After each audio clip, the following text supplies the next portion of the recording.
case may be here right now, but by the time you see this, it'll be around about 8 or 9 o'clock in the evening. This week's report, ordinarily I've sort of intended to do a little funny sketch at the beginning of each one of these just to lighten it up a bit, but a lot of what I've been seeing over the past week has not made me feel too funny. I think I've got 4 items to bring to you on this week's report. Yep. First one, of course, is a certain Christopher Johnson, a 16-year-old boy who's trying to garner information on how to make his own e-liquids and sell them. Now, under his initial guise of Christopher Johnson, he's been pretty much rumbled, and he had another alias as well in which he was trying to sell. But the current one is CJ Vapes. So obviously we can't have this lad trying to sell his juice anywhere on our pages at all the forums. So if you can find out, get him blocked and stuff until he's 18. The law is the law. Alright? We're not nicotine replacement therapy users, which is available to 12-year-olds and above. These are for the use of adults 18 and over. Do not buy from him. Find out where he's trying to sell and inform. Okay. Secondarily, I noticed on one of my pages a certain Fraser Cropper actually did something quite amazing.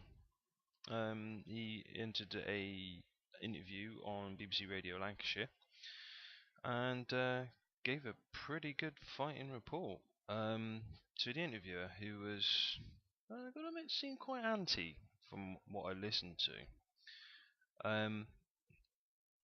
Simply put, he actually made a really good point that e-cigs are being confused along the same lines as tobacco cigarettes, in his opinion.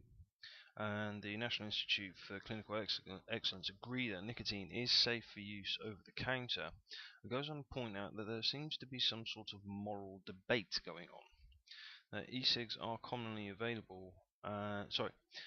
Tobacco cigarettes are commonly available, and that e-cigs are the only real alternative. And he was then quoted that, is it not the lesser of two evils? Is an e-cigarette the lesser of two evils? To which he pointed out, well, no. Tobacco is the evil here, considering that nicotine is generally regarded as safe. He also makes a point of all this disinformation that's been put out about e-cigarettes in their sort of various guises and whatnot. I'll put a link across here that you can copy into your browser and find the interview for yourself and listen to it. But all this disinformation that's been put about is becoming very dangerous.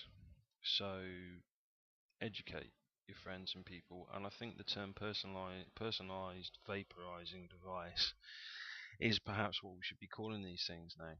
Just my opinion on that, but there you go. But I never thought I'd say it. Well done, Fraser Cropper.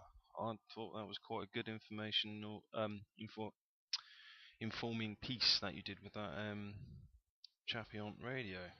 I was quite impressed by that. Okay, something that was brought up on my page today. The Smokeless Society. They're an interesting bunch. Fairly young group on the internet. So I'll put again a link here. Basically, they're not too professional looking, but they are very, very anti everything. Very sort of puritanical prohibitionists, and they've got some sound bites. I don't accept that smokers are addicted to tobacco. I think they have a habit. Habit and addiction, two very, very similar things, are they not? I believe the majority of smokers could stop tomorrow, no today, if they really wanted to. Well, I did stop smoking. Dr. Sandy Makara, chairman of the British Medical Association, 1996. Oh, your information's a bit old. Christ, I'm 33. More than double the age of that information. Anyway,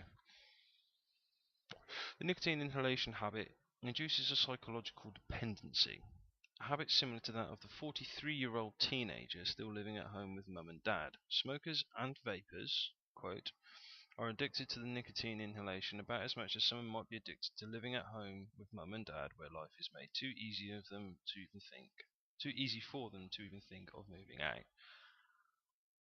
Well, mate, I was a dyed-in-the-wool smoker, Peter TSS, from the Smokers Society. Don't actually give out your surname, I notice. Hope you see this, mate. I moved out of my mum's house when I was 16 years old. Around about the time that Dr. Sandy Makara made that public announcement. If Dr. Sandy Makara made that public announcement. So, yeah, I think you'll find a lot of us are quite happily independent and no longer living in mum and dad's basement. Again, go and have a look for yourself. They don't really worry me too much, but evidently the Smokeless Society, unlike any other society, has 7 billion members and counting.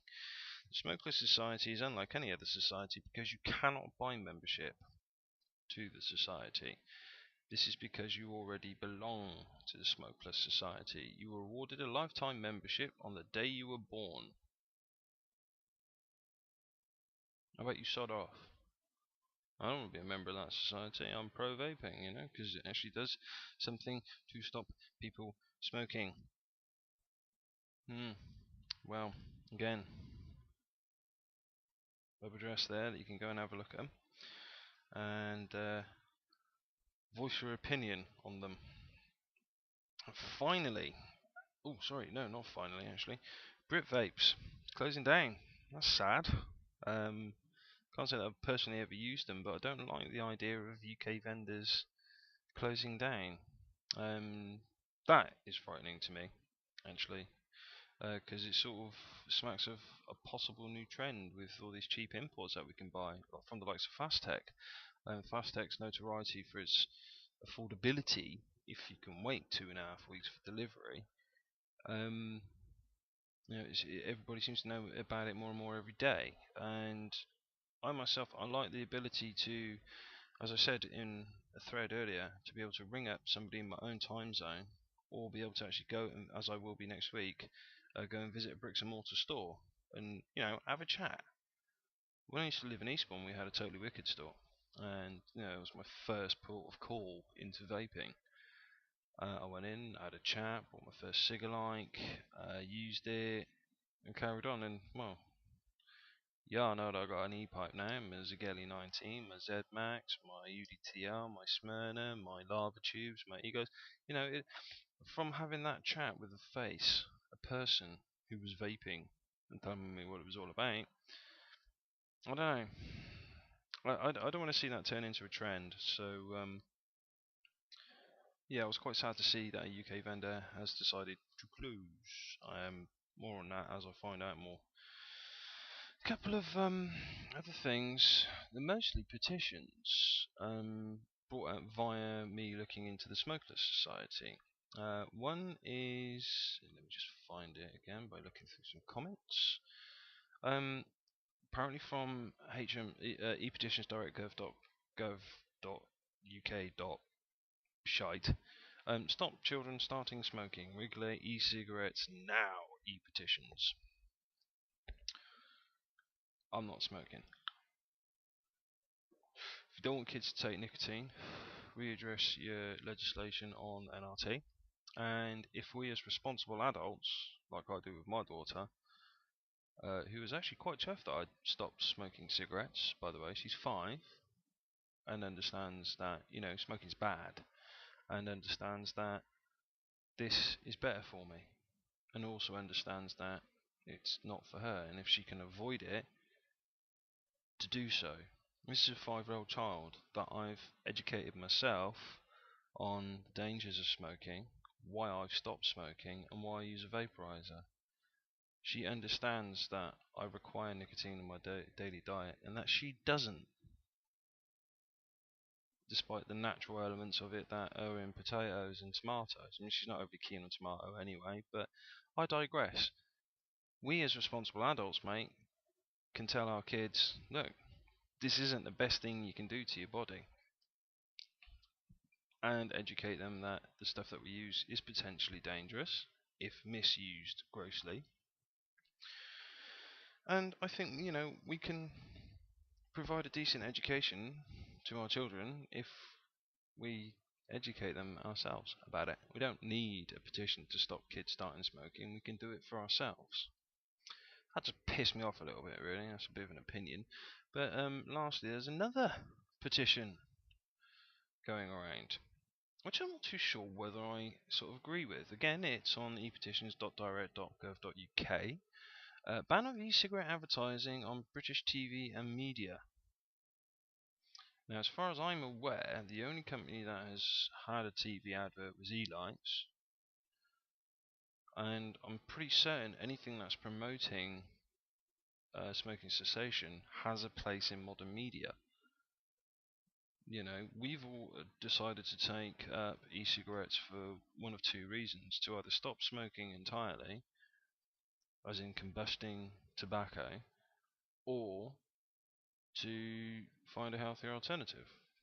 Either way, shouldn't the removal of advertising sort of really just bolster people to go back to traditional smoking? Because obviously they're not going to know about more advanced vaporizing devices. I don't know. Again, give me your opinions. Comments below. Subscribe. And as time goes on, we'll see what happens. But if we don't have good media, then this is all going to go tits up. So perhaps e-cigarette advertising does have a place in modern media. I don't know. Give me your opinions. Comments below. Like, subscribe, dislike if you must. But please subscribe and tune into my weekly reports if anything else. That's pretty much it. I've been Fury79. You've been gorgeous. And I'll catch you probably tomorrow night. Take it easy.